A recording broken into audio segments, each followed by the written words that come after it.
Okay, joined now by head coach Willie Fritz of Tulane. Green Wave enters the championship game at 11-1 overall, win 8-0 in conference play. Tulane is hosting the conference game for the second consecutive season after winning last year's title. Coach, congratulations on another outstanding season and in reaching the championship game once again. Can we get your thoughts first on the matchup with SMU before going to questions, please? Well, I caught the end of Rhett's press conference. They've had a phenomenal year. I've been very, very impressed. And he's right. What they're doing defensively. They've always had an extremely strong offense and do a good job in the kicking game, but they're playing lights out on defense, and it's going to be a tremendous challenge for us Saturday. Okay, we'll go to questions. We'll take the first one from Isaac Popper, please. SMU's fourth in the nation in sacks. You only let up one sack last week against another top pass rush team. How do you maintain that protection this week? Well, that's tough because they got talented rushers, do a good job schematically on getting a guy free and mix up coverages on the back end where you hold on the ball a little bit longer than you want to at times. So we're going to have to, pick our spots. You certainly don't want to get in situations where they know that you're going to be dropping back and throwing the football, and when that occurs, there's probably going to be some issues.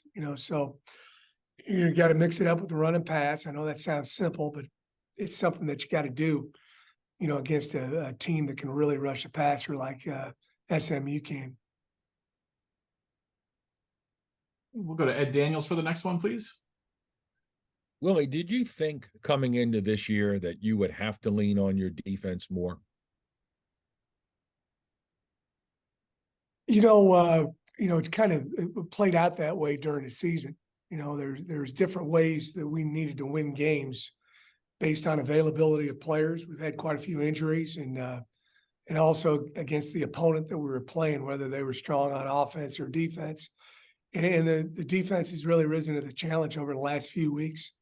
You always hope you're good in all three phases, but certainly we've taken a really good step forward here the last few weeks defensively.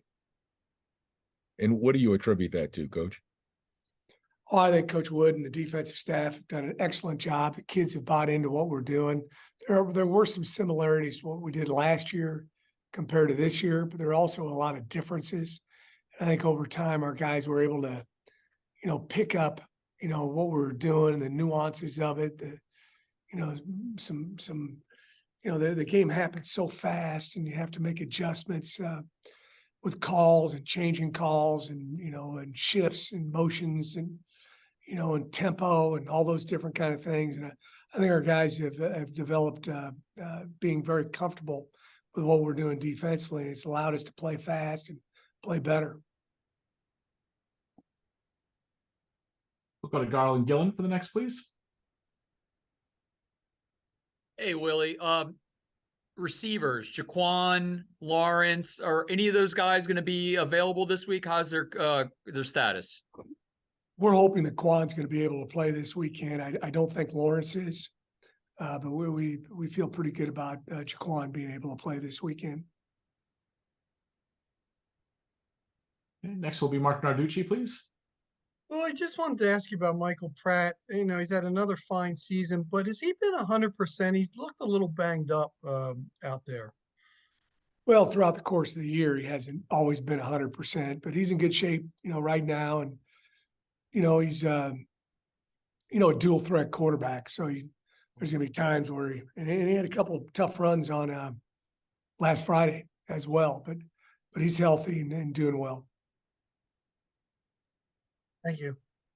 You bet. Next, we'll go to Billy Embody, please. Hey, Willie, appreciate you doing this. When you have a quarterback like Michael Pratt, who's been through it and been through so much, how valuable is that when you're preparing for, another championship game, albeit with a different team than last year? Well, it's huge. You always want to have experience there if you can. And, Michael is there's not a whole lot you can throw at him. He hasn't seen, many times over and over and over again. And whether it's the run game, the pass game, fronts, second level, blitzes, coverages, whatever it might be. So, yeah, it's nice to have a guy that's, been in a bunch of battles and, understands what we're doing offensively. This is, I've mentioned it before, this is only the first time in his career he's had the same offensive coordinator 2 years in a row. And, I think that each week that I think helps out a little bit more. Go next to Stefan Stevenson, please. Dallas Morning News. Hey, Coach, does the change at quarterback complicate things for your week, or do you know Kevin Jennings? Know him a little bit. First of all, I really feel bad about Preston Stone. He's had a tremendous season, and all coaches, players don't want to see that happen to anybody. So he's got our best wishes. I know that, but you always prepare. What if this guy's going to play? What if this guy isn't going to play? The second team guy. When you get towards the middle of the week, you start even going back and looking at some high school tape if you don't have a lot of college tape. So, yeah, there's probably I haven't dug into it all the way. Just watched a little bit, and there's probably a little different skill set and probably a few things differently that they'll do with the offense, with having another quarterback starting. Thanks, Coach. We'll go next to Garland Gillen, please, again, for the next one. Hey, Willie, last year you did a great job blocking out the noise there was some talk around Georgia Tech. Coaching carousel's heating up and your name is out in there again. How do you just don't pay attention to it, kind of block it out? How do you prepare this week when your name is out there for a lot of possible jobs?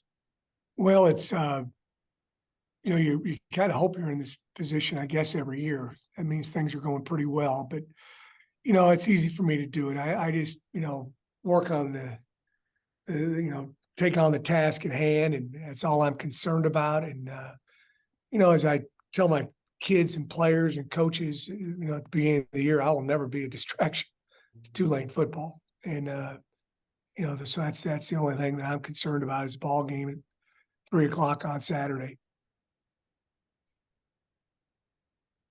Okay, we'll go next to Joseph Duarte from the Houston Chronicle. Hey, Willie.